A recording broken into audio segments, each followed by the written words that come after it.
Hi, we're back with the Fiends at Tora-Con, and yes, I don't know anime, but if there's one thing Mike Fitzgerald knows, is a doctor when he sees it.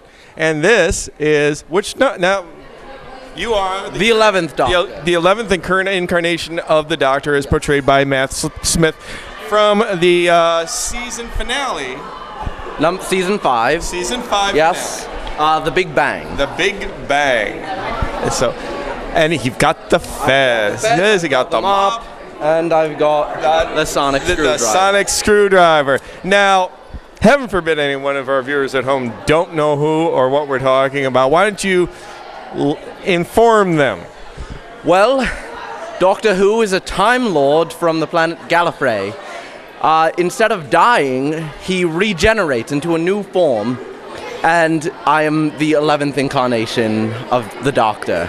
And on an earlier interview, we've interviewed the 4th Doctor before, who also had the sonic screwdriver. So why don't you bring that in a little closer and show us, and why don't you tell our audience what the sonic screwdriver does? Now, the sonic screwdriver is a multi-purpose device that can do almost anything from unlocking doors to fixing barbed wire to reprogramming the TARDIS from the outside. So it can do, if you can think of it, it can do it. Excellent. So I hear there's exciting things. You're here this year. Yes, you're here. Are you excited about being in America? I am absolutely excited. I left my Stetson at home, though, so I just decided to bring my Fez because Fezes are cool. Fezes are cool. So, despite whatever River thinks. River, I don't know what to think about her, but no matter what anyone says, Fezes are cool, as are bow ties.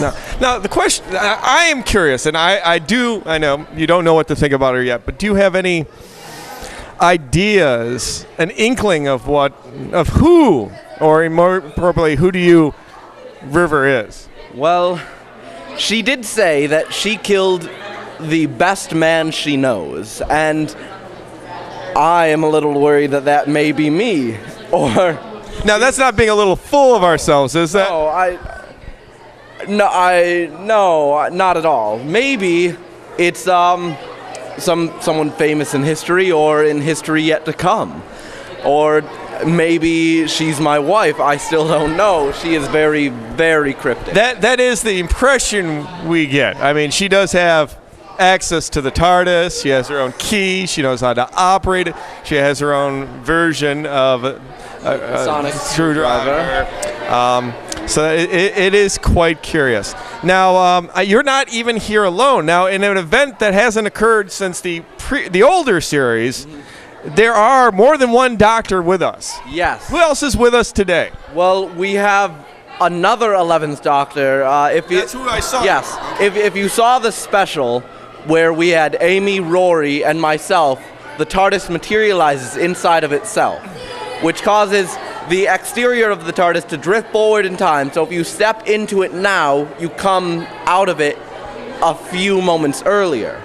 So I think that's what happened. Okay. And with the 4th Doctor here, Tom Baker, I think that something similar happened when I was David Tennant and the 5th Doctor, when our two TARDISes collided, which resulted in a very confusing time paradox that I'd rather not think about because there's two of you, and there's one of an earlier incarnation. Yes. Now, now that's what you meant by the 4th Doctor. There's only 3 Doctors here currently. Correct. Oh, okay, cool. That makes it a lot less confusing. At the moment, I don't see any of our companions. My companion, Amy Pond, or now she's Amy Williams, is on her own adventure. She's on her honeymoon with Rory at the moment, so I'll be getting them back. I'll be picking them up. And we saw that in the Christmas special. Yes. And they decided to take a second honeymoon because of the disaster that occurred on the ship. Yes. The sharks and all that stuff. And the crystal clouds. Okay. So, as yourself, why this Doctor? Well, Matt Smith is my first Doctor. I started watching Doctor Who in October. Serious? Yes, and I've rewatched all the new series several times with season 5. So I've seen Christopher Eccleston, the 9th Doctor, David Tennant, the 10th Doctor, who is, both are fantastic doctors. I do love David Tennant. But Matt Smith is just that sort of goofy, lovable, crazy guy where it's basically, there's something a little off here, let's go poke it with a stick kind of fellow, which is my sort of character, my personal personality. What is your favorite episode so far today? So far, it's either the 11th Doctor or the either the 11th Doctor or the Big Bang, just because it gets so emotional and you get so what's the word I'm looking for? Sentimental. Yeah. You actually feel the Doctor. You won't need your imaginary friend anymore. You'll have a real family. And I mean, the 11th Doctor or the 11th hour, fish sticks and custard. I mean, what's anything better than, no, nothing's better than fish sticks and custard.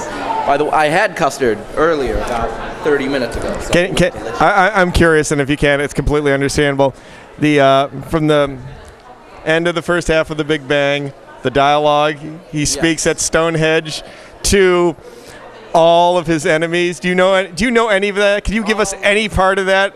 I can give you part of it. It's if you remember if you remember every dark day that I stopped you. Oh wait. Actually, you know what? Yes.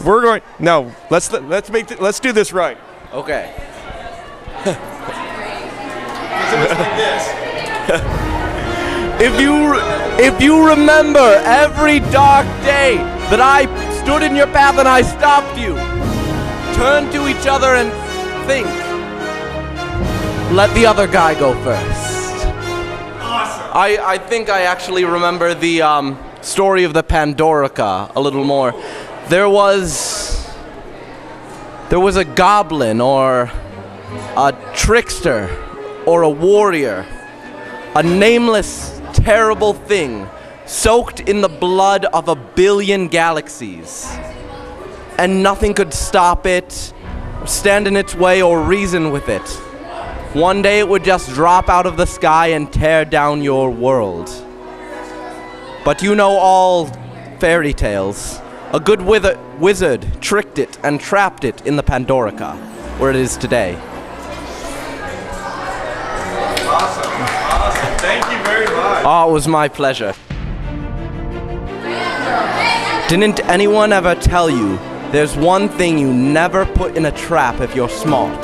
If you value your continued existence, if you ever want to live to see tomorrow, there's one thing you never, ever put in a trap. Me.